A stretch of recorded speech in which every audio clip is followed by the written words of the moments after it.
A rugged battlefield stretches before Shamgar, dust swirling under the setting sun as the air vibrates with the war cries of the Philistine warriors. Clad in bronze armor, their swords gleam wickedly, their shields raised in arrogant confidence. But Shamgar stands alone, a hardened Israelite warrior, gripping only an ox goad, a long wooden staff tipped with iron, meant for driving cattle, not for war. The first Philistine lunges forward, sword flashing. With a swift pivot, Shamgar sidesteps, thrusting the sharpened end of the ox goad into the man's throat. He gurgles, collapsing. The others hesitate, startled by the sheer force of a single man. With a fierce roar, Shamgar charges, his ox goad spinning like a deadly spear.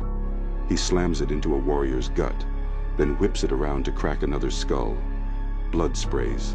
The Philistines regroup, encircling him, but Shamgar's movements are relentless, ducking, striking, impaling. His weapon, simple yet devastating, finds every gap in their armor. A javelin flies toward him. He dodges, spinning low before smashing the blunt end of his ox goad into a Philistine's knee, shattering it. Another swings a heavy axe. Shamgar blocks with his staff, then rams it straight through the warrior's chest. One by one they fall, 600 men meeting their fate at the hands of a single Israelite. By the time the dust settles, Shamgar stands alone, his ox goad slick with blood, the battlefield silent except for the moans of the dying. Shamgar was the third judge of Israel, whose courageous deeds brought a period of peace to the nation, though the duration remains unspecified. His leadership is summarized in a single verse of the Bible. Judges, and after him was Shamgar, the son of Anath, which slew of the Philistines 600 men with an ox goad, and he also delivered Israel. Judges 3:31. The Philistines, a seafaring people residing in Canaan during the time of the Judges, were known for their military prowess. That Shamgar alone defeated 600 of them is an extraordinary, or possibly miraculous, feat.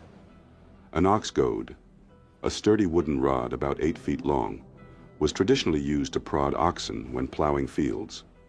Shamgar, wielding what might be considered an ancient equivalent of a bow staff, successfully vanquished Israel's enemies. Judges 3:31 does not specify whether this occurred in a single battle, like Samson's exploits, or over multiple encounters.